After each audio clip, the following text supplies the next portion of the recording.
on va mettre ça à la fin, ok. Et je regarde mon téléphone en parallèle puisque je vois que le partage d'écran me fait masquer l'horloge. Voilà, donc déjà un préambule en fait, la différence entre météo et climat, parce que effectivement, on parle beaucoup du climat, on parle beaucoup aussi du temps qu'il fait.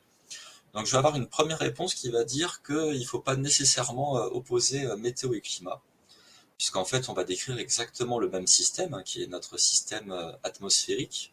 On pourrait même dire Terre, océan, atmosphère. Sauf que cette description, elle ne va pas se faire à la même constante de temps. Avec la météorologie, bah, ça va être le temps qu'il fait, à un moment donné, en un endroit donné. Et le climat, c'est plus le temps, les conditions météorologiques qui se produisent en moyenne en un endroit donné et en une période donnée. Donc effectivement, le filtre n'est pas tout à fait le même dans la description, même si c'est exactement le même système que l'on va décrire. Et en fait, il y a un collègue, je trouve qu'il a fait une très belle analogie, pardon. Il va dire en fait que le climat, ça correspond au caractère qu'on peut avoir. Voilà, donc c'est quand même, voilà, on a tous une tendance à être plus énervé, plus calme, enfin voilà, plus amusant, plus pessimiste, optimiste, voilà. Et la prévision météo, la météorologie, c'est un petit peu l'humeur du jour. C'est-à-dire que cette humeur du jour, elle va quand même pas complètement sortir du cadre de notre caractère. Et donc effectivement, on peut faire cette analogie-là entre la prévision météo, qui est voilà l'état du moment, donc l'humeur du jour, et le climat, qui est plutôt notre tendance générale. Voilà cette petite différenciation qui n'est pas fondamentale, mais qui fait effectivement avoir à l'esprit entre météo et climat, même si c'est effectivement le même système que l'on va décrire. Donc, durant la présentation, j'ai essayé de vous mettre des liens vers des ressources disponibles. J'ai pas eu le temps de le faire pour tout, mais j'ai essayé de le faire au maximum. Donc là, je propose un graphique qui est issu d'un site interne à Météo France, mais vous avez également une visualisation possible sur InfoClimat, où vous avez l'évolution de l'indicateur thermique national pour l'année 2023. Donc l'indicateur thermique national, c'est la température minimale, température maximale, mesurée chaque jour par une trentaine de stations françaises réparties de manière équilibrée sur le territoire et ouverte depuis une longue période. Comme cela, justement, ça permet de faire un suivi robuste sur une période assez longue. Et ce qui est intéressant dans cette représentation, c'est qu'effectivement, on voit la valeur de la température qui s'affiche, et en filigrane, on a la moyenne de température glissante. Donc on imagine que la courbe du haut, ce sont les températures maximales, et la courbe du bas, ce sont les températures minimales. Et donc avec un code couleur, on peut très vite voir si on est au-dessus ou en dessous des normales. Donc je pense que vous ne serez pas surpris de voir que le rouge prédomine tout au long de l'année. Donc on voit que les anomalies positives de température à l'échelle du territoire sont beaucoup plus nombreuses que les anomalies négatives de température. On voit aussi la variabilité du temps, hein, au jour le jour. Donc c'est pour ça qu'on a toutes ces fluctuations qui ressortent. Et comme ces fluctuations se font autour du climat, de la normale climatique, c'est intéressant de raisonner dans ces cas-là en termes d'anomalies de température, parce que si on avait juste le suivi des températures, ce serait pas évident d'avoir une compréhension, puisqu'on a un gros écart naturel entre l'hiver et l'été et les saisons intermédiaires. Donc quand on prend le temps de regarder un petit peu tout ça, et pour confronter à vos réponses, vous avez beaucoup parlé de la rentrée très douce, chaleur tardive, et c'est effectivement toutes les séquences rouges que l'on voit à partir de la deuxième quinzaine d'août, septembre, et jusqu'à la mi-octobre. Donc c'est effectivement là où on voit qu'on a des anomalies positives durables de température. Et on voit également une période durant le mois de juin où on avait aussi des anomalies positives de température. Les périodes plus fraîches, alors on n'en retrouve pas beaucoup. On retrouve une période entre fin janvier et début février, donc il y a à peu près un an. On retrouve la séquence qui a fait que l'été a été ressenti de manière inégale entre fin juillet et début août, et une courte séquence fin novembre et début de décembre 2023. Donc j'ai pas voulu me disperser en vous montrant 2024, mais pour l'instant en 2024, effectivement sur janvier, on est en dessous des normales de saison. Donc on a plutôt le bleu qui domine sur tout le mois de janvier en l'état actuel. Donc on peut essayer d'agréger l'information parce qu'effectivement la variabilité quotidienne c'est assez complexe, donc on peut regrouper l'information par mois. Et au lieu de regarder température minimale et température maximale, on peut moyenner les deux et regarder les températures moyennes. Donc là, c'est cette même vision de l'indicateur thermique national, mais rassemblée mois par mois, donc sur l'année 2023. Donc c'est là qu'on retrouve justement vos réponses. On voit que septembre et octobre 2023 sont vraiment les 2 mois qui s'éloignent le plus des normales de saison, avec des anomalies de température qui sont de l'ordre de 3 degrés par rapport aux normales climatiques. Je ne l'ai pas précisé, hein, mais les normales climatiques, c'est proposé par l'OMM, l'Organisation météorologique mondiale, doivent se faire sur une période suffisamment longue pour justement absorber toute la variabilité. Et la période qui est proposée, c'est une période de 30 ans. Et cette période de 30 ans, elle est remise à jour chaque décennie, de manière à justement qu'on soit dans un système qui soit comparable avec les conditions du moment. Donc là, on est en 2023, et la période pour les normales, c'est 1991-2020. Et sur l'année 2023, on voit que tous les mois ont été supérieurs au normal de saison, sauf le mois d'avril, qui a été à peine légèrement supérieur au normal. Et même juillet-août, finalement, à l'échelle du territoire, on se retrouve supérieur au normal de saison. Donc on peut continuer notre analyse, on peut regarder géographiquement s'il y a des choses qui peuvent différer, ça peut permettre aussi de comprendre des choses sur les conditions météorologiques qui se sont produites durant l'année 2023, et puis par rapport à un réseau de stations tel que Météo à l'école, ça peut permettre aussi de voir comment chaque station s'inscrit et des différences qu'il peut y avoir d'une station à l'autre. Donc là, sur le territoire, on retrouve la variabilité, hein, bien sûr, avec des comportements très différents d'une station à l'autre. Ce que l'on retrouve, c'est que l'anomalie chaude de température sur l'année, elle est à peu près présente sur toute la France. C'est difficile cette année, en tout cas l'année 2023, de trouver des différences. Ce que l'on peut dire, c'est qu'il y a quand même des anomalies positives qui dominent un petit peu plus, peut-être des régions centrales, du Massif central, jusqu'au nord-est de la France. Mais sinon, globalement, c'est assez réparti sur tout le territoire. Donc on peut zoomer sur l'été. Donc on en a parlé un petit peu de ce mois de juillet. Donc là, sur cette anomalie de température, vous l'avez représentée uniquement pour le mois de juillet. Donc forcément, là, on n'est plus sur des anomalies chaudes généralisées. On voit que sur le mois de juillet, il y a des différences qui se produisent. Donc les couleurs légèrement bleues sont des anomalies négatives de température moyenne. On voit qu'elles sont présentes sur quelques régions françaises, plutôt une moitié nord-ouest de la France. Par contre, on voit que le quart sud-est voit des températures supérieures à la normale, puisqu'effectivement, il y a une courte séquence caniculaire en juillet sur le sud-est de la France. Mais globalement, on a plutôt l'impression que ce sont les températures positives, anomalies positives qui prédominent. Donc là encore, pour essayer de comprendre les choses, on peut faire la différence entre température minimale et température maximale. Donc là, on peut regarder les anomalies de température minimale pour le mois de juillet. On voit que là, pareil, on est plutôt sur des valeurs neutres ou légèrement positives. Mais les températures minimales, elles sont observées en fin de nuit, et en été, la fin de nuit, c'est quand même 5h30, 6h du matin, et donc forcément, c'est pas l'heure où on est dehors, et on est plus sensible à la température maximale. C'est aussi intéressant de regarder les anomalies de température maximale, et là, on voit que les valeurs neutres et négatives sont légèrement plus importantes. Donc c'est ça aussi qui explique notre ressenti.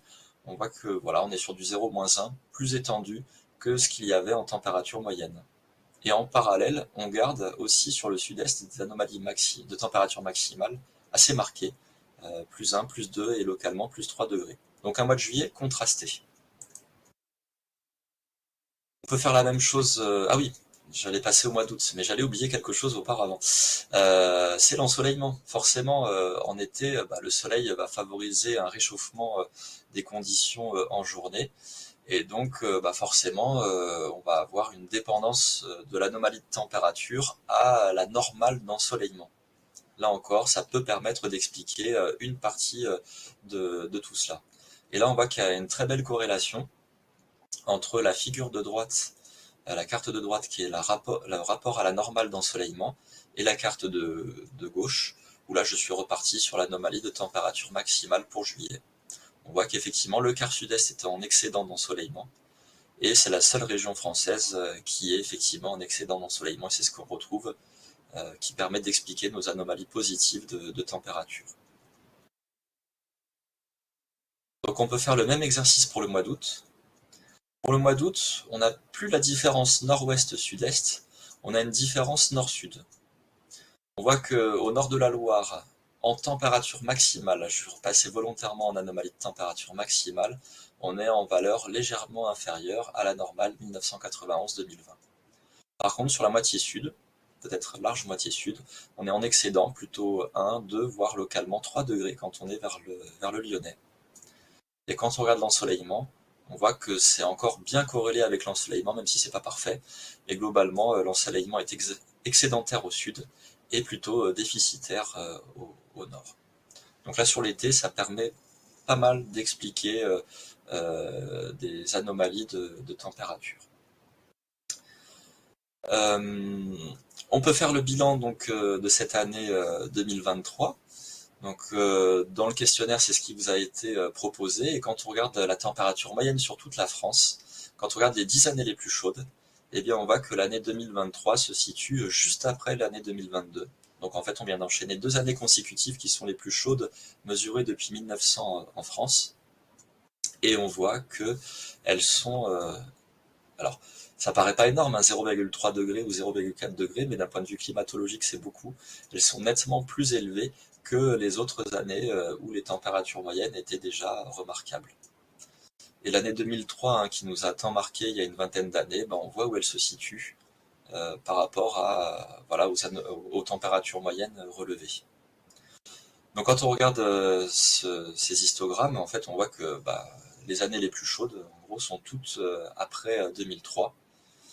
Et si on regarde tout cela, depuis 1900, on voit la température moyenne annuelle en France, et donc on voit effectivement la signature très importante au-delà de la variabilité du changement climatique, puisqu'on voit que globalement on est sur quelque chose d'à peu près constant jusqu'aux années 1970, et on voit une tendance à la hausse à partir des années 1980, et on voit maintenant comment 2022 et 2023 se situent par rapport au reste. Donc la tendance est vraiment très très marquée, surtout au regard des 2 dernières années. Donc ce qui est important aussi dans ces cas-là, c'est de voir le système global, hein, comment il se comporte, et de voir si la France est un cas isolé ou voilà, si on a un comportement identique sur d'autres régions du globe. Donc vous avez des publications qui ont été faites il n'y a pas très très longtemps. Donc 2023 se situe comme étant l'année la plus chaude. Vous avez sur le graphique en haut à gauche l'anomalie de température annuelle mondiale qui est exprimée par rapport au climat pré-industriel sur la période 1850-1900. Et vous avez plusieurs courbes qui correspondent à plusieurs systèmes d'analyse des températures. Comme ça permet justement de resituer toutes les sources d'informations possibles. Et on voit que globalement, il y a une très bonne corrélation entre ces différents systèmes qui permettent de moyenner la température à l'échelle du globe.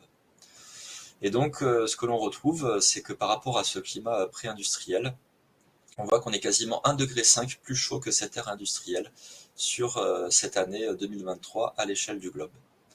Et par rapport à la normale actuelle, 1991-2020, on voit qu'on est 0,6 degrés au-dessus de cette normale.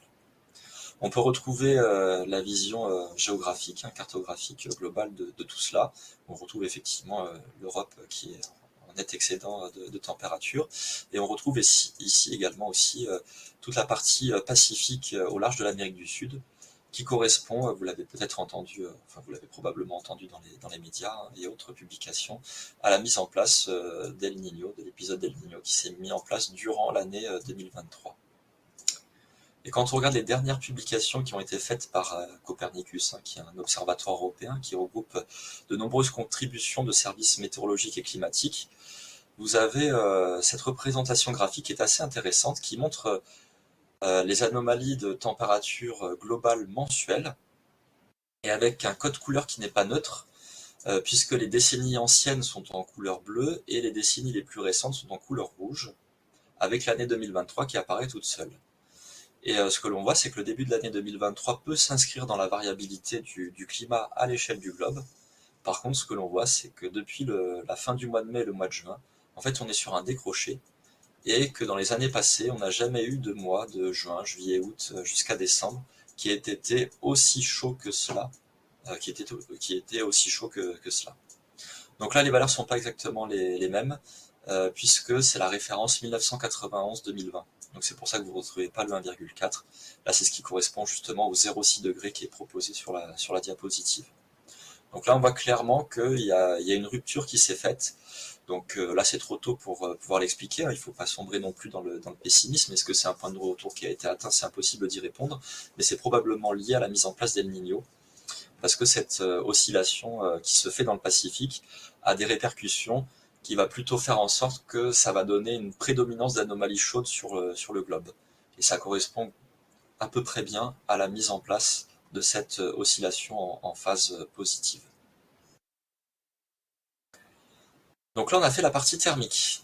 Maintenant, on peut regarder la partie précipitation. Donc là encore, on est sur des précipitations agrégées sur la France. Donc ce sont des cumuls quotidiens de précipitations agrégées sur le territoire. Donc l'unité est le millimètre de précipitation. Donc avec cet histogramme sur 365 jours, bah forcément on est alerté tout de suite par la variabilité, qui est très importante pour un paramètre comme les pluies.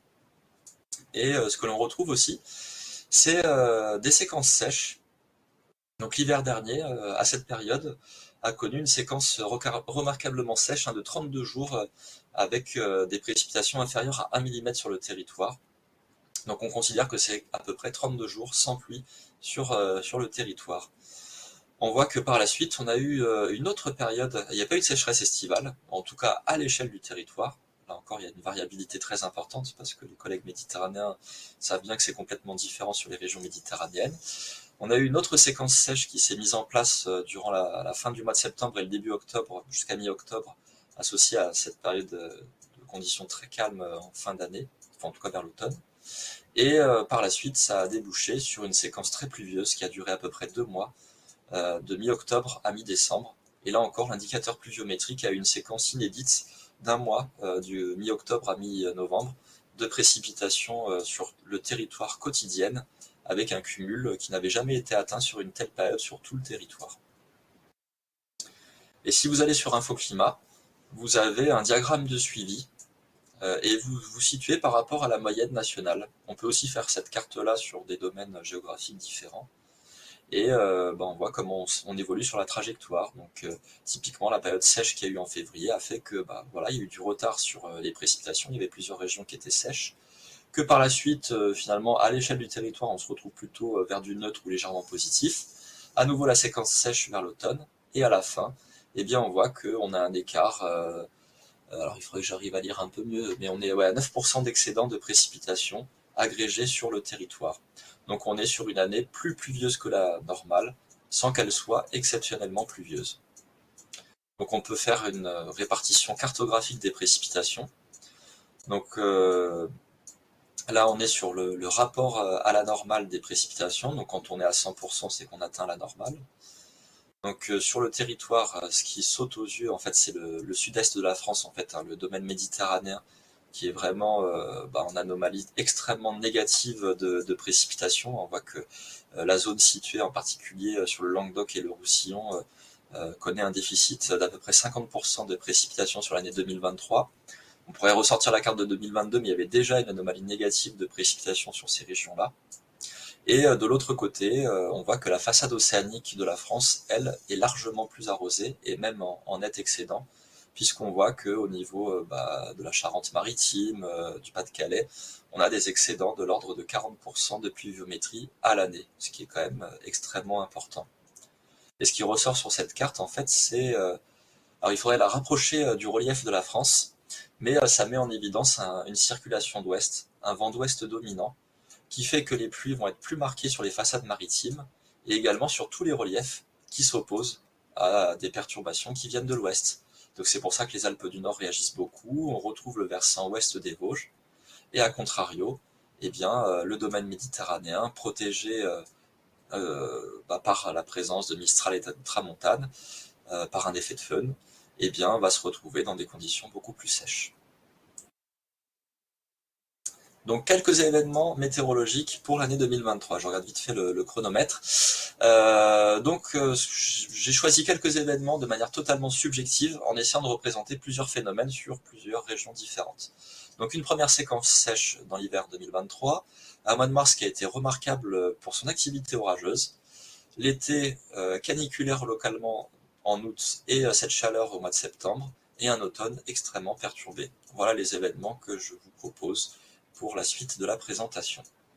Donc la séquence sèche, excusez-moi, j'ai le diaporama qui a planté. Alors ça c'est le charme de PowerPoint. Je vais ressortir la présentation en espérant qu'il n'y ait pas de problème.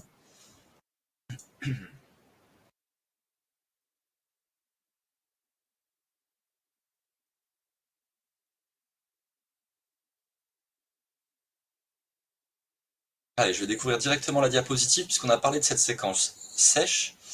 Et quand on va sur des sites américains, on peut faire des moyennes de champs météorologiques. Et pendant cette séquence sèche qui se déroule du 21 janvier au 21 février, eh bien, j'ai ressorti la pression mer sur toutes ces journées-là, et le site en fait la moyenne. Et ce que l'on voit sur cette séquence sèche, on voit cette couleur marron qui domine, ce sont effectivement des pressions atmosphériques extrêmement élevées, donc des conditions très anticycloniques, durables, sur la France et même sur toute l'Europe de l'Ouest. Et on voit que les pressions restent plus basses uniquement très très au nord. Donc forcément, tout cela va repousser le courant perturbé plus au nord, et donc on va se retrouver dans des conditions calmes, et donc les précipitations vont être très rares durant cette période. Et donc c'est pour cela qu'on se retrouve sur cette séquence de 32 jours, et donc les conditions anticycloniques se sont vraiment maintenues de manière durable pendant un mois. Et sur l'image de droite, vous avez l'anomalie. Là encore, c'est toujours intéressant de raisonner en anomalie, parce que ça pourrait être normal d'avoir un anticyclone sur la France en hiver. Bon, on va plutôt parler d'anticyclone des Açores, donc c'est douteux qu'il soit sur la France. Mais là, vous avez objectivement une valeur qui est proposée. Et donc ça donne une anomalie de pression de plus de 12 hectopascales sur le nord-ouest de la France, donc qui illustre bien ces conditions anticycloniques. Donc c'est intéressant toujours de faire un lien entre la climatologie et ce que la circulation atmosphérique a pu entraîner sur cette climatologie, et essayer d'expliquer par les conditions météorologiques qui se sont déroulées. Et quand on avait regardé les anomalies de température, on avait eu plutôt janvier frais, et des séquences fraîches en janvier et des séquences plus douces en février. Et on peut le retrouver là encore à l'échelle beaucoup plus fine. Donc, je vais vous montrer deux situations météorologiques. Donc là, on est en janvier, au début de la séquence sèche. Vous avez la carte qui vous propose la pression au niveau de la mer et une température. Alors la température, elle n'est pas proposée au sol, elle est proposée à peu près à 1500 mètres d'altitude, ce qui permet de s'affranchir du cycle diurne. Donc ça donne vraiment les conditions thermiques que l'on a un jour donné à la verticale d'un point. Et les principales structures nuageuses sont esquissées en teinte de gris, que vous avez en arrière-plan. Donc là, ce que l'on retrouve, c'est les conditions cycloniques qui effectivement s'établissaient sur la France. Alors c'est pas à la carte moyenne, mais ça y contribue. On voit bien cette tendance avec des pressions très élevées, supérieures à 1035 hectopascales sur le nord de la France. Et quand on regarde le vent, qui tourne dans le sens des aiguilles d'une montre autour d'un cyclone, on voit que tout ça nous amène un vent de nord-est. Donc un vent de nord-est en hiver, c'est un vent continental qui va donc amener de l'air très froid, qui peut être originaire de Russie, de Scandinavie, mais en tout cas c'est une masse d'air froide qui est arrivée sur la France. Et donc ça nous permet, quand on va sur le site d'InfoClimat, de regarder les températures maximales ce jour-là, et de voir qu'on a eu de nombreuses températures qui sont restées froides. On a souvent des journées sans dégel, on a eu une séquence sans dégel sur certaines stations. Alors j'ai regardé l'anomalie de température, mais la carte est buggée, donc c'est pour ça que je vous ai montré que la température maximale. Donc là encore, à l'échelle locale, sur une station météo à l'école, vous pouvez très bien voir comment vous vous situez par rapport à la circulation météorologique. Et sur cette séquence sèche, mois de février, là cette fois les conditions étaient beaucoup plus douces. Donc même carte, vous avez la pression avec le champ de température.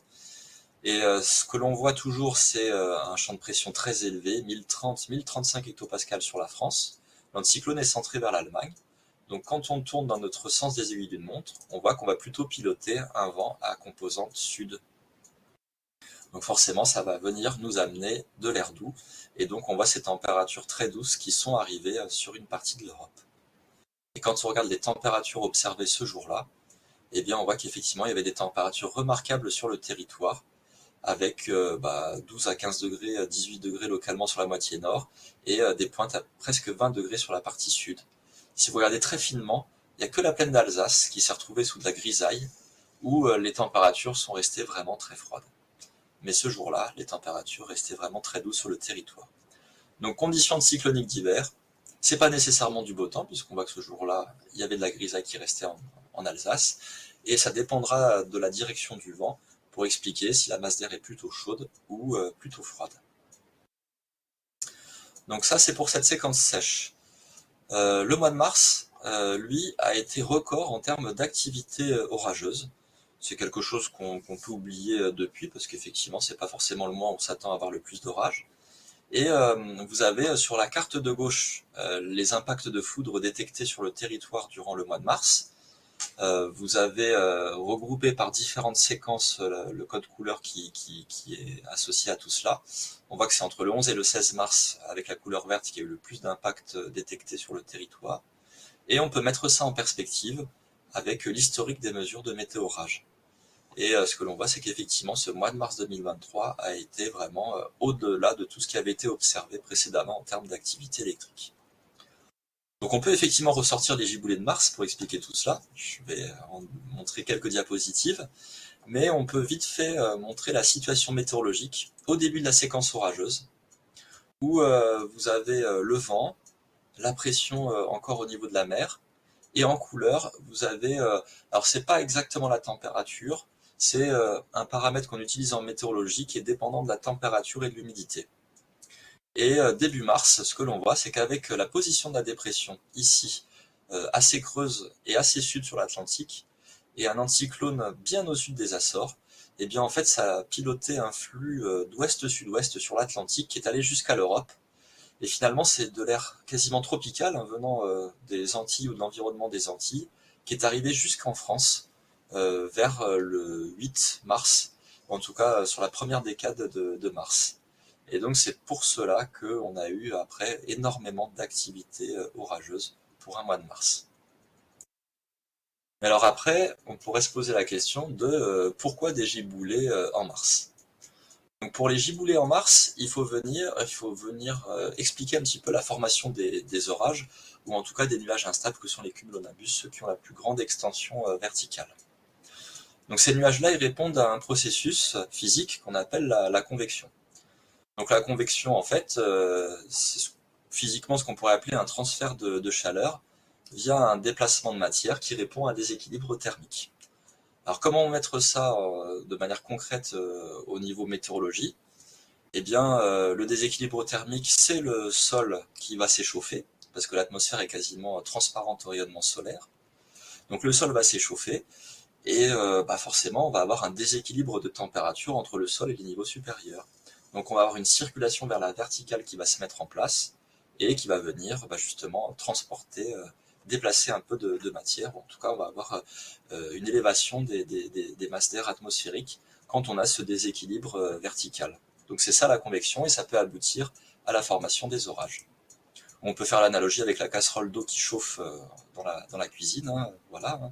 On va avoir la marmite qui va chauffer par le bas, et on va avoir des bulles qui vont se former, qui vont correspondre justement à ce processus de convection et à ce transport de la chaleur sur la verticale. Et en général, hop, on aura un refroidissement qui va se produire, alors peut-être pas forcément sur les parois, parce que le métal va aussi conduire la chaleur, mais en tout cas on va avoir des boucles de descente plus fraîches qui vont se produire. Et donc si on veut faire l'analogie, bon, mon animation était ratée puisque le titre était déjà présent, on peut faire l'analogie avec la montgolfière, puisque on va chauffer l'air dans la montgolfière pour qu'il soit plus léger, de manière à ce que la montgolfière puisse subir une force qui va la faire s'élever par rapport à son poids qui lui est dans la direction opposée. C'est exactement ça, la convection en météorologie et la formation des nuages d'orage. Donc si on chauffe l'air dans les basses couches, donc une journée très ensoleillée et qu'on a de l'air froid en altitude, eh bien la masse d'air va se mettre en mouvement vertical et va être amenée à former possiblement des nuages à forte extension verticale et éventuellement des orages. Et cette période est propice au printemps, parce qu'en fait, au printemps, on va avoir le sol qui va se réchauffer avec le soleil, alors qu'on aura encore de l'air qui va rester froid en altitude.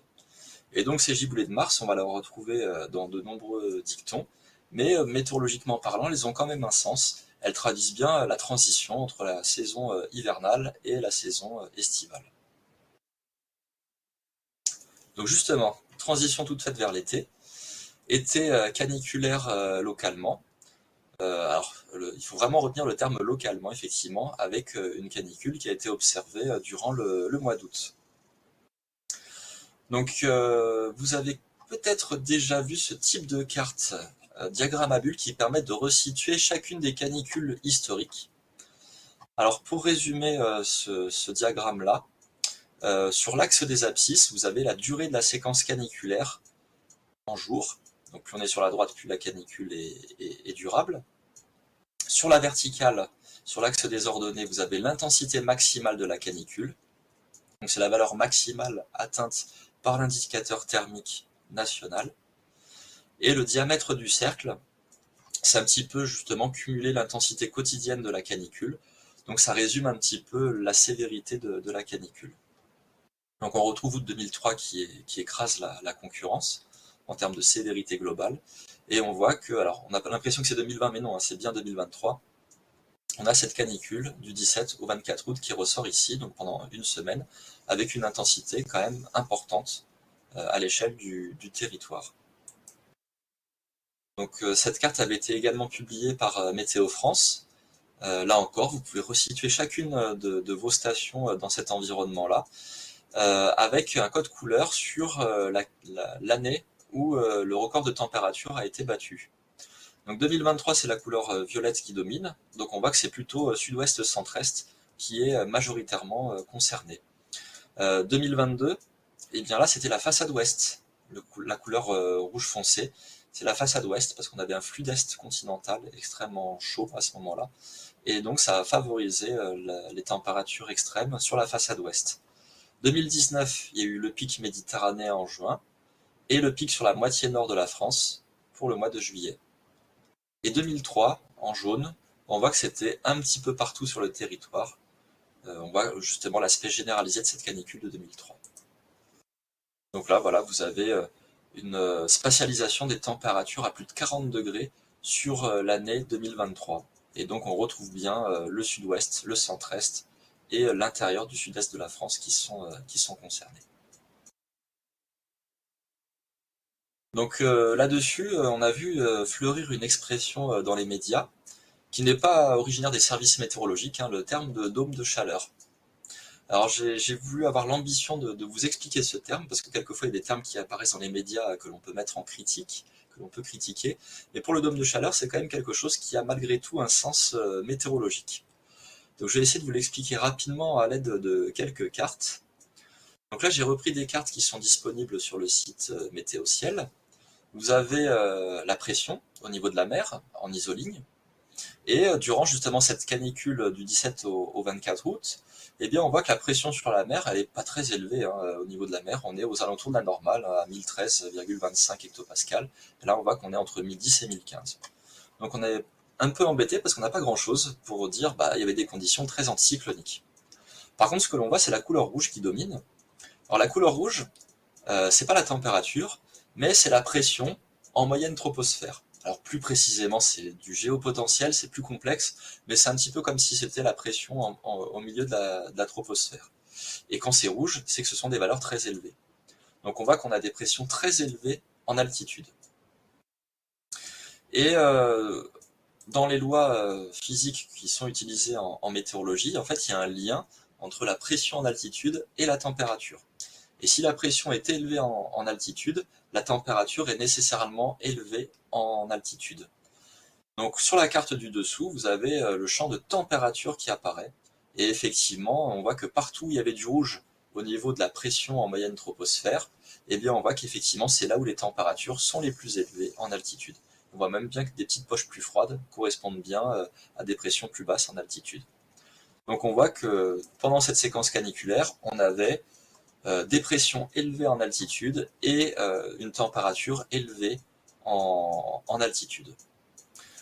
Et si les conditions sont très anticycloniques, c'est vraiment une cloche, voilà, qui va vraiment tout écraser par-dessous. En fait, ça va forcer les mouvements d'air à descendre. Et les mouvements d'air qui descendent vont voir leur pression augmenter, puisque la pression augmente au fur et à mesure où on se rapproche de la surface. Et donc, physiquement, ça va être une compression. Et quand on comprime quelque chose, on voit très bien avec la pompe à vélo, si on met son doigt trop près de la sortie de la pompe à vélo, eh bien ça chauffe. Donc ça va échauffer l'air qui est par-dessous. Donc sur la carte d'après, vous avez l'air, la température, alors pas au sol, là encore à ce niveau 850 hectopascal, à peu près 1500 mètres pour s'affranchir du cycle d'Islande. Et on voit qu'effectivement en surface, on a une température très chaude. Donc ce côté dôme de chaleur, ça résume bien des hautes pressions très élevées en altitude qui vont faire que la colonne va petit à petit devenir intégralement chaude. Donc c'était quelque chose qu'on n'utilisait pas en météorologie, mais qui a tout son sens. Et voilà, il n'y a pas d'abus de langage derrière tout cela. Donc on peut effectivement associer cette canicule d'août 2003 à un dôme de chaleur. On peut avancer vers la rentrée, donc septembre. Vous avez une autre carte où vous avez la pression en altitude. Donc cette pression en altitude, elle est élevée sur la France, début septembre. Et vous avez la température qui se situe vers la surface. Et donc on voit qu'effectivement, il y avait des températures extrêmement chaudes qui allaient directement du Maghreb jusqu'au niveau de la France. Et ce que vous remarquerez, c'est la présence de petites dépressions en altitude, à la fois vers l'ouest et à la fois vers l'est. Alors je ne sais pas si vous avez entendu cette expression dans les médias, mais ils ont parlé de situation de blocage en oméga. Et blocage en oméga, écoutez, j'ai essayé de vous faire la lettre oméga en majuscule. Et bien effectivement, c'est quelque chose c'est du jargon interne qu'on utilise quelquefois pour dire des conditions très anticycloniques qui sont bloquées, vissées sur un territoire et qui vont faire que les basses valeurs vont pouvoir se propager que à l'ouest, au nord ou à l'est. Et c'est exactement la configuration qui s'est maintenue pendant plusieurs jours, voire même presque plusieurs semaines, durant le mois de septembre. Et donc ça a des répercussions à la fois sur la France, mais aussi sur toute l'Europe. Et on va le voir dans les diapositives qui suivent. Donc là, voilà, la rentrée qui s'est fait vraiment sous la chaleur. Donc on retrouve les températures relevées le 4 septembre avec plus de 35 degrés sur une bonne partie du territoire. Toute la France était concernée, comme on pouvait le voir sur la situation météorologique. Et vous avez eu des phénomènes qui se sont produits localement. Vous aviez justement la dépression d'altitude qui était située au large. Et bien cette dépression d'altitude va entraîner un mouvement des masses d'air dans le sens inverse des aiguilles d'une montre. Et comme elle est assez sud, eh bien elle va piloter du vent qui va remonter depuis le Sahara, et donc des poussières désertiques. Et c'est ce que l'on voit avec cette teinte un peu grisâtre sur ces images satellites, qui sont effectivement présentes depuis le Maghreb jusque sur la façade ouest de la France le 4 septembre. Le 5 septembre, alors la teinte est moins nette sur le satellite, et pourtant elles étaient bien présentes. Elles sont présentes là encore sur une bonne tranche centrale de la France, et le 6 septembre encore. Donc voilà, on pourra peut-être y revenir si on fait le webinaire sur justement les phénomènes qui peuvent se produire localement, mais là on voit qu'il y a eu des conséquences aussi de cette circulation atmosphérique en termes de transport de poussière désertique. Et de l'autre côté, ce qui s'est produit, eh bien on voit en altitude, encore une fois, de l'air froid et une petite dépression en altitude au voisinage de la Grèce. Donc on a de l'air froid en altitude. Dans la surface, on avait l'air chaud sur la France, mais on voit que vers la Grèce, quand même, l'air est assez doux quand on se rapproche de la mer Égée. Donc si on a de l'air chaud en bas et de l'air froid en haut, eh bien on est dans les conditions où la montgolfière va s'élever. Donc on est dans des conditions où des orages peuvent se produire. Et c'est ce qui a donné naissance à ces précipitations remarquables qui se sont produites en Grèce, avec les inondations qui en ont découlé. Là à gauche, je vous ai mis une animation radar. Voilà, en reprenant des sources internes à Météo France. Et on voit que comme ces situations de blocage en oméga n'évoluent pas beaucoup spatialement, enfin dans le temps et dans l'espace, eh bien les pluies vont perdurer pendant 48 heures sur la Grèce, avec des cumuls de précipitations remarquables durant ces 2 journées, où on a dépassé sur la ville de Zagora les 750 mm en 24 heures, donc plus d'1 an de pluie de Paris, de Nantes, de Strasbourg, de Toulouse, voilà, en l'espace de moins de 24 heures. Et malheureusement, cette situation, après, a abouti à la formation d'une dépression très particulière en Méditerranée. Là encore, vous en avez peut-être entendu parler. On a parlé de Médicane ou de cyclone méditerranéen. Et ben là encore, l'expression reprise par les médias est juste, où en fait, en cette période-là, la Méditerranée est extrêmement chaude, et on se retrouve sur une atmosphère qui est capable de faire des choses presque comme au niveau des tropiques. Et donc ça va ressembler énormément aux caractéristiques d'un cyclone, quelque chose de beaucoup plus ramassé, de beaucoup plus compact, et qui va proposer de grandes quantités de pluie et des vents très forts sur la zone située à proximité du minimum. Et donc malheureusement, entre le 8 et le 10 septembre, ce minimum s'est renforcé en Méditerranée et est venu s'échouer sur la Libye, où il est tombé des quantités de pluie remarquables pour le territoire, avec des inondations catastrophiques qui en ont découlé. Donc la fin d'automne pluvieuse, donc effectivement, après cette séquence qui a été agréable sur la France en septembre et en octobre, on se retrouve avec des précipitations durables depuis la mi-octobre jusqu'à la mi-décembre. Je vois qu'il est 18 h, il faut que j'accélère un petit peu. Voilà, donc des pluies durables. Quand on regarde la carte, les précipitations cumulées, on retrouve justement cette façade océanique et les flancs ouest des reliefs. Je vais directement vous montrer la carte topographique. On voit vraiment la très forte influence du relief et du climat océanique sur la répartition des pluies. Et c'est pour cela aussi que les Pyrénées-Orientales, l'Aude, l'Hérault, en tout cas le pourtour du golfe du Lion se retrouve en déficit chronique de précipitations. Donc après, il y a des phénomènes aussi à expliquer localement qui sont intéressants. Là encore, on pourrait mettre ça au crédit d'un courant perturbé durable d'ouest-sud-ouest. Sur la figure de droite, vous avez les anomalies de pression qui sont effectivement très négatives. Donc en gros, le courant perturbé a circulé pendant presque 2 mois sur la France, d'où la succession de tempêtes et toutes ces séquences pluvieuses. Et pour expliquer le cas spécifique du Pas-de-Calais, eh bien le courant perturbé était d'ouest-sud-ouest. Donc en fait, il s'est enfoncé tout au long de la Manche en gagnant de plus en plus d'humidité au fur et à mesure du trajet maritime. Et on voit que toutes les façades océaniques de la France, que la température de la mer est anormalement chaude durant cet automne, avec du environ plus de degrés. Donc si l'air rencontre une masse d'air maritime, il se charge en humidité. Si la mer est plus chaude, l'air est plus chaud et il est capable de contenir plus d'eau. Donc non seulement il y a une récurrence de situations perturbées, mais en plus avec une anomalie chaude de la mer. Et donc c'est pour ça que les perturbations ont été plus pluvieuses et malheureusement ont abouti à ces précipitations remarquables et à ces inondations. Et dans tout cela, c'était le dernier phénomène météorologique, la tempête Kiaran, qui est arrivée le 1er et le 2 novembre sur le territoire. Donc on la voit ici sur le proche Atlantique, juste avant qu'elle n'aborde la France. Vous allez avoir sur cette image-là sa trajectoire, qui est très régulière tout au long de l'océan, et on voit qu'elle se creuse régulièrement, et assez brutalement en se rapprochant de la France, où elle est extrêmement creuse, elle va circuler le long de la Manche, avant par la suite de venir mourir en mer du Nord. Donc on voit un long trajet, mais qui s'est fait sur une période assez courte, ça s'est déplacé extrêmement rapidement. Je vais avancer sur l'image satellite. Les rafales de vent, vous pourrez les regarder après coup, mais on a eu des rafales de vent exceptionnelles avec plus de 150 km/h sur plusieurs stations côtières, mais également de l'intérieur de la Bretagne et du Cotentin. Et donc après, on peut venir apporter une dernière explication sur comment se forment les tempêtes. Donc sur le site météo.fr, vous avez une partie éducation et comprendre les choses, et on parle beaucoup du rôle du courant de jet. Et donc sur cette dernière animation, je voulais vous montrer la pression et le courant de jet. Donc vous avez la pression au niveau de la mer avec les isobars en bleu, avec uniquement les valeurs inférieures à 1015 pour isoler les dépressions. Et en plage de couleur, c'est ce courant de jet, c'est ce tube de vent fort que l'on retrouve au sommet de la troposphère. Et ce que l'on va voir, c'est que Kiaran est ici. Elle se développe lentement au début en étant à droite du jet, et on va voir qu'une fois qu'elle passe sous le jet et à gauche du jet, c'est là où elle se creuse le plus brutalement. Voilà, donc au début, elle se creuse lentement, et d'un seul coup, elle passe à gauche du jet, et elle se creuse extrêmement rapidement. Et par la suite, elle va s'éloigner beaucoup plus du jet, qui lui-même va ralentir, et elle va perdre de l'activité, elle va se combler. C'est ce qu'on dit quand une dépression perd de son activité. Voilà, donc j'ai débordé un petit chouïa, 18h05, désolé. Merci de votre attention.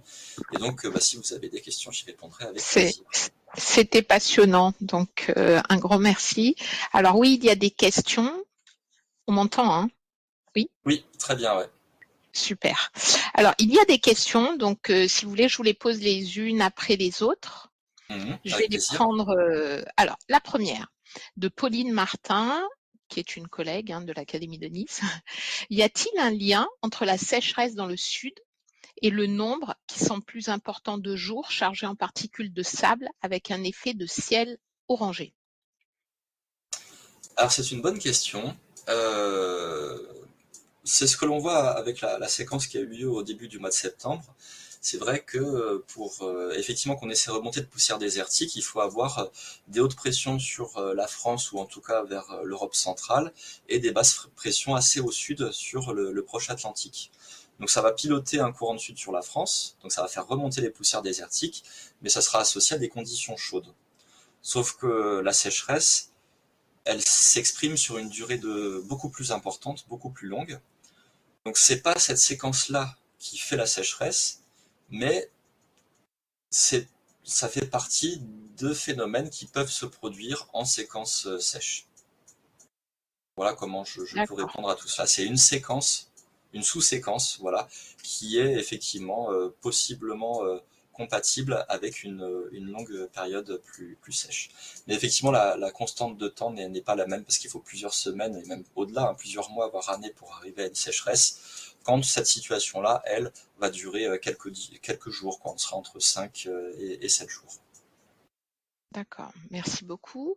Une question des étudiants de master SVT qui sont tous dans une même salle. Le dôme de chaleur était-il prévisible? Oui. En général, il y a une bonne confiance dans la mise en place de séquences caniculaires et en particulier de dômes de chaleur. Parce qu'effectivement, dans ces situations-là, on va avoir vraiment des conditions très anticycloniques, durables. Et finalement, ces conditions-là, elles sont plus faciles à prévoir. Alors qu'une séquence orageuse, un courant perturbé, ça va circuler beaucoup plus vite. Et là, il y a plus de difficultés, même si quand même la prévision n'a de cesse de s'améliorer, mais c'est un petit peu plus complexe à prévoir. Donc en général, ces séquences très anticycloniques et caniculaires sont plus faciles à prévoir, plusieurs jours à l'avance.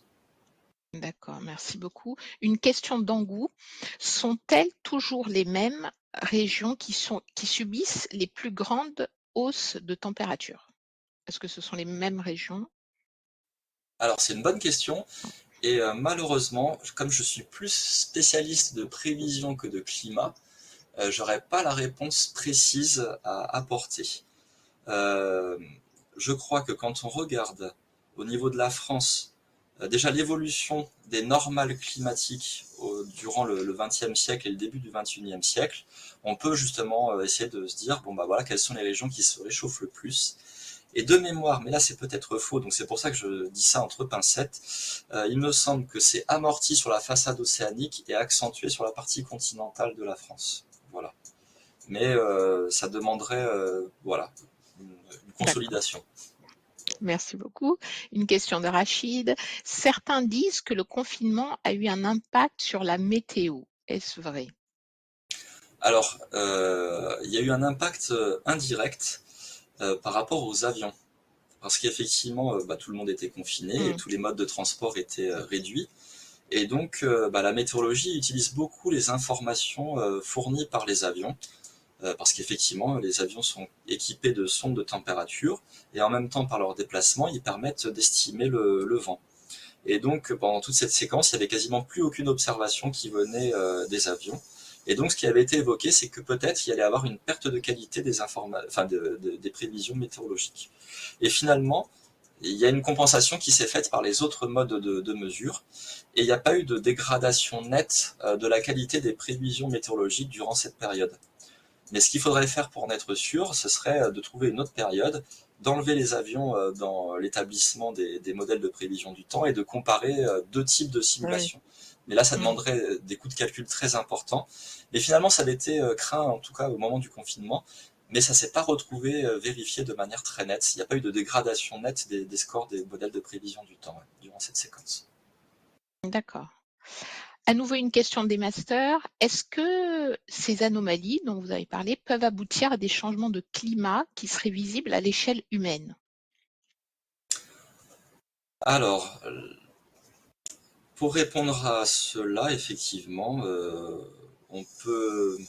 Alors, changement de climat, c'est pas forcément évident Mm, d'y répondre, mais il y a des cartes qui ont circulé sur les réseaux sociaux, je crois, pour dire que, bah, par exemple, mm, le climat, les normales de Toulouse de maintenant sont celles de Nîmes d'il y a 30 ans, mm.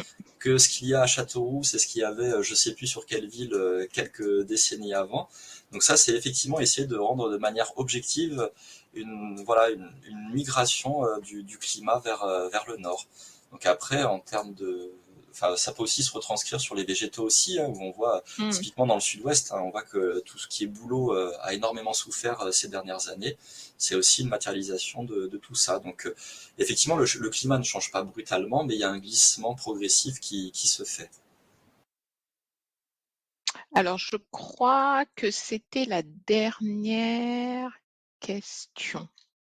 C'était la dernière question.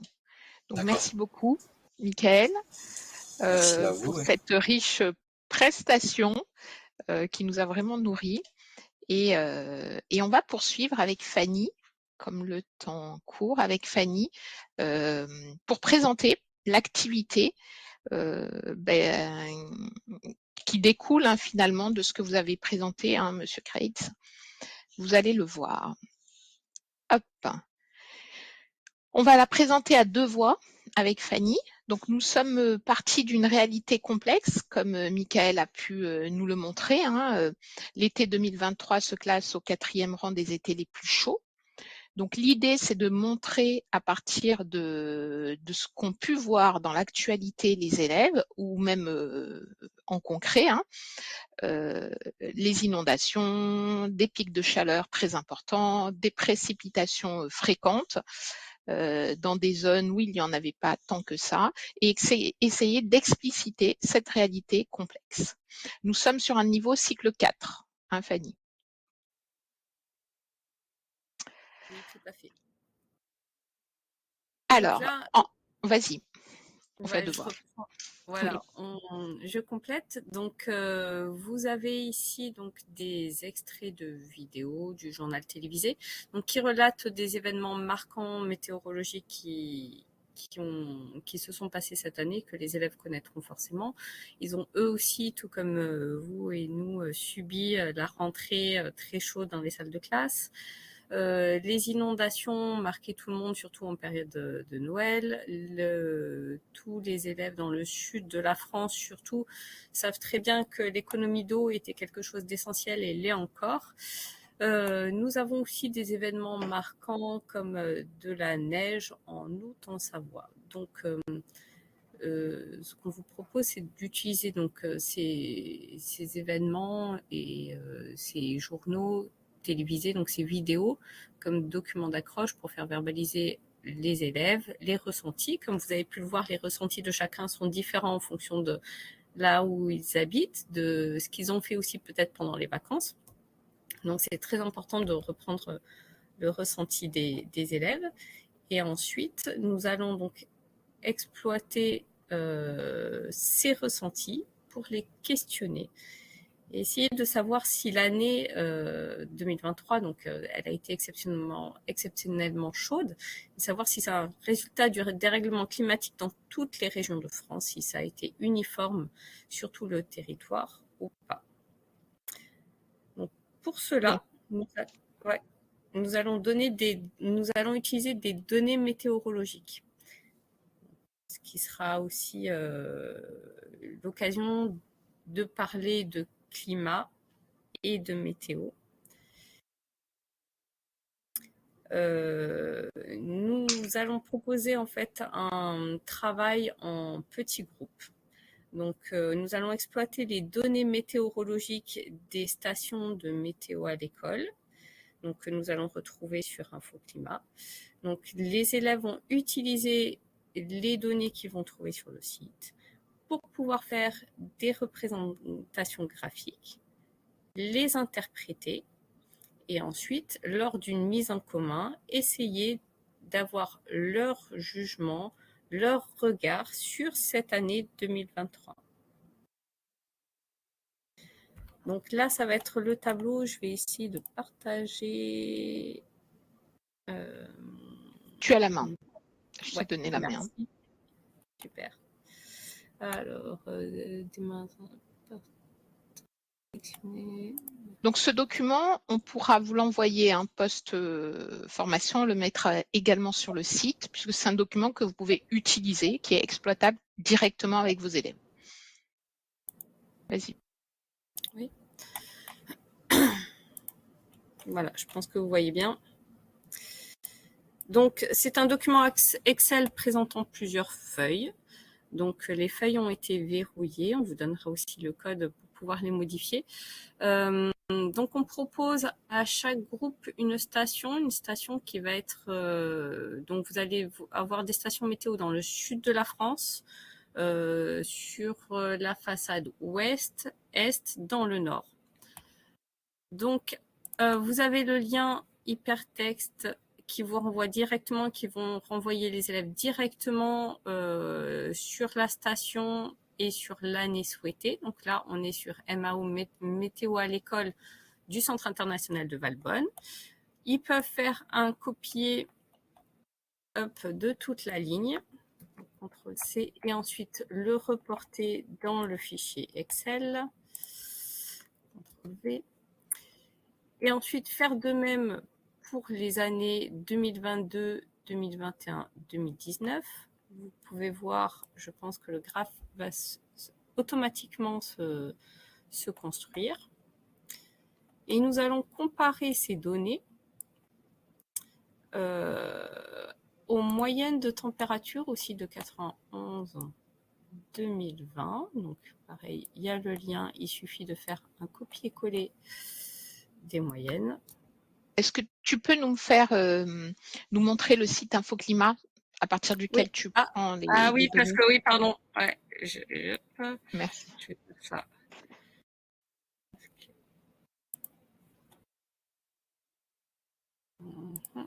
C'est parce qu'en fait, je suis pas sur le bon.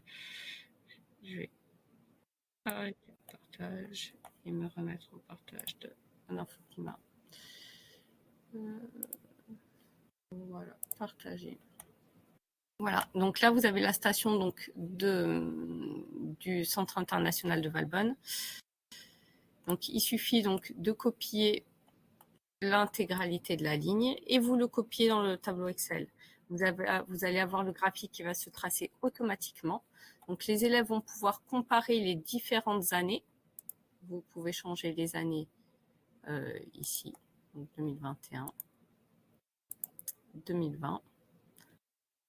On peut voir aussi certaines données qui présentent des lacunes. Donc, c'est intéressant aussi de travailler sur la notion de moyenne avec les élèves.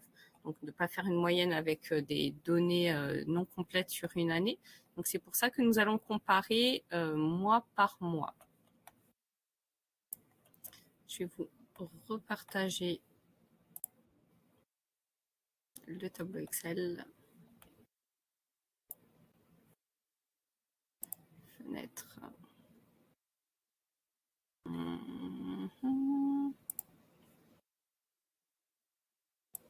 Si je le retrouve.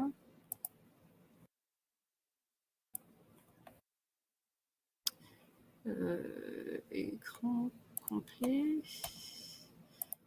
Voilà, je pense que c'est bon. Vous voyez le tableau Excel? Oui, mais non, en fait, on voit pas ton tableau Excel. Ah, dommage. Il faut que tu repartages. Ouais, autant pour moi. Là, c'est la diapositive, je pense que nous voyons. Ouais, annuler. Fenêtre. Écran complet. Alors,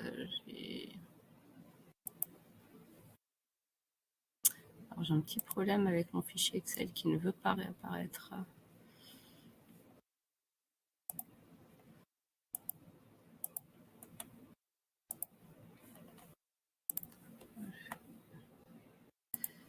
Ce sont les aléas du direct. Oui, excusez-moi. Hop.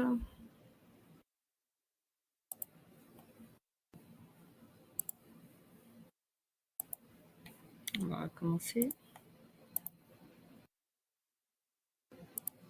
Voilà. Désolée. Hein. Donc, vous avez, une fois que vous avez récupéré les différentes températures, moyennes de température sur le site InfoClimat pour lequel vous avez directement le lien, donc l'élève n'aura qu'à cliquer et à rentrer. Ils pourront voir les graphiques qui se construisent automatiquement. Donc, on va avoir une comparaison des différentes moyennes mensuelles sur une année. Donc, sur l'année 2023, 2021, 2022, 2019, mais aussi pour les moyennes de température entre 91 et 2020. Sachez que pour l'écart de température mensuel, comme vous pouvez le voir, une formule a été rentrée directement pour bien évidemment qu'on ne sorte pas une valeur erronée si vous avez des moyennes de température manquantes sur l'année 2023 ou sur les moyennes de 91 ou 2020. Donc il n'y aura pas de valeur si vous en manque une pour une des deux années. Donc automatiquement, vous avez le graphique qui va se construire. Et vous allez faire de même avec les précipitations. Donc les précipitations, comme vous avez pu le voir tout à l'heure, donc c'est aussi également sur le site d'InfoClimat. Et on peut faire un relevé d'écart de température de la moyenne mois par mois. Donc on va avoir aussi une notion de lecture de graphiques à faire avec les élèves.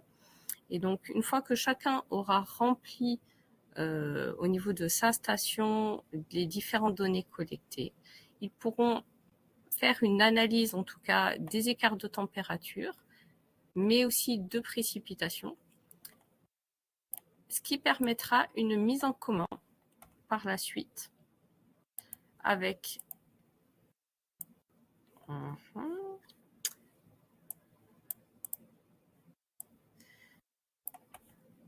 une mise en commun avec toutes les stations qui vont apparaître au niveau de la France.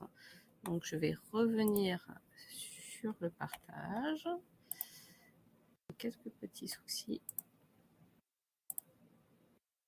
Toujours pas avec mon Excel qui plante. Je suis absolument navrée.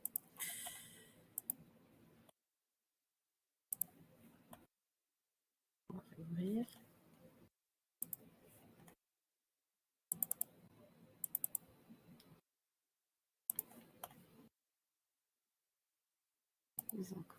Voilà. Hop.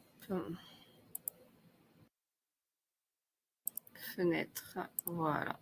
Partager.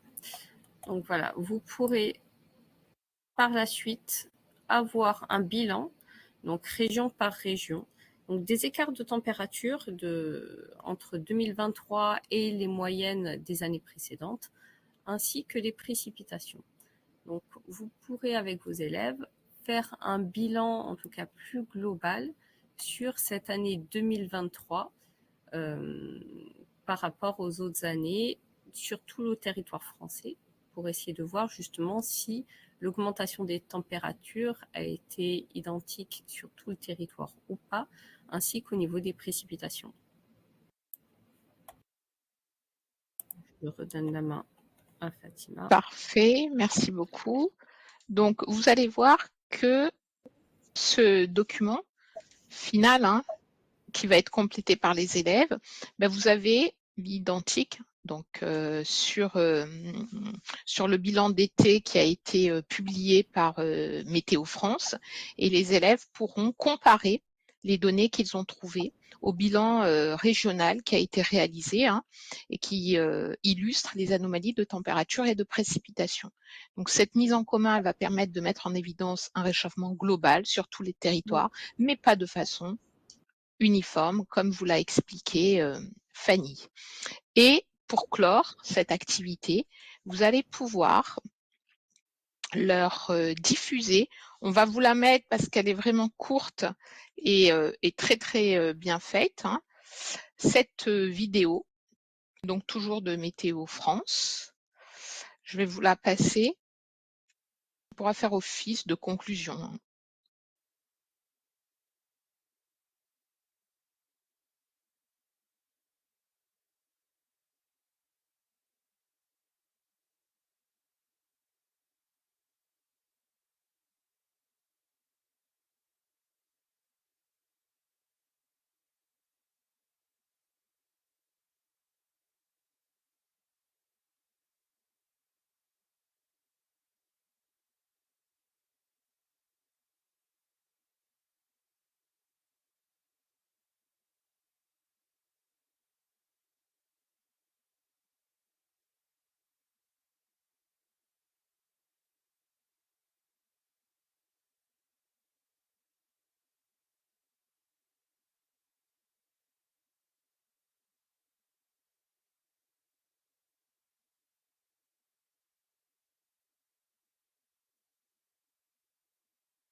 Voilà, donc fin de l'activité. Merci infiniment Fanny pour ta présentation qui est extrêmement claire. On a une question de Stéphanie Lavelle.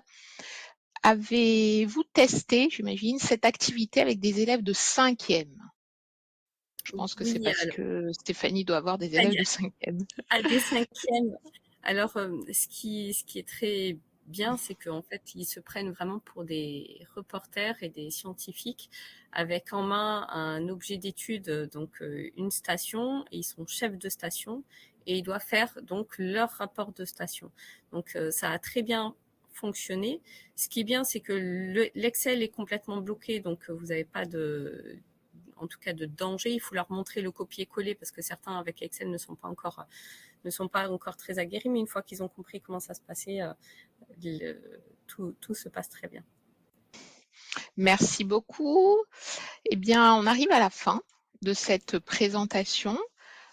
On va vous proposer un prochain webinaire, les phénomènes météorologiques locaux, toujours avec Michael Kreitz pour l'apport scientifique, qui est, je crois, encore avec nous.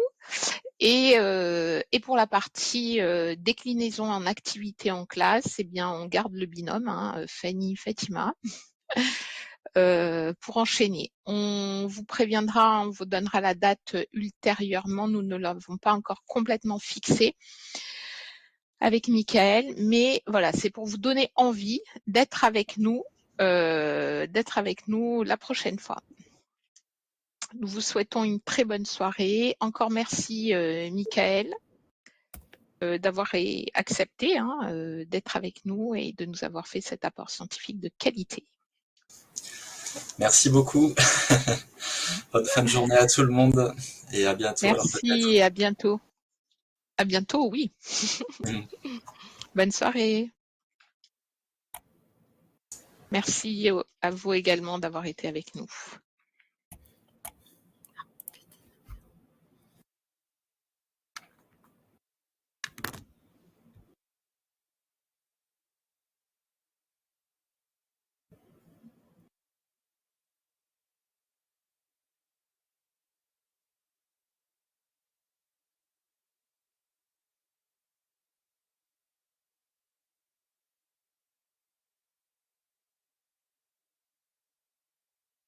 Merci pour vos retours.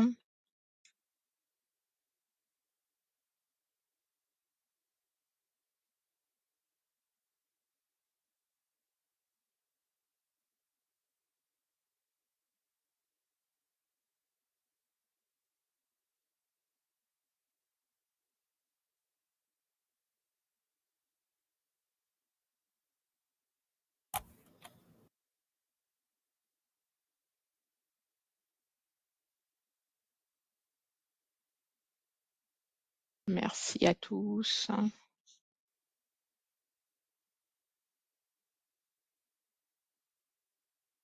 Oui, tout à fait. À bientôt.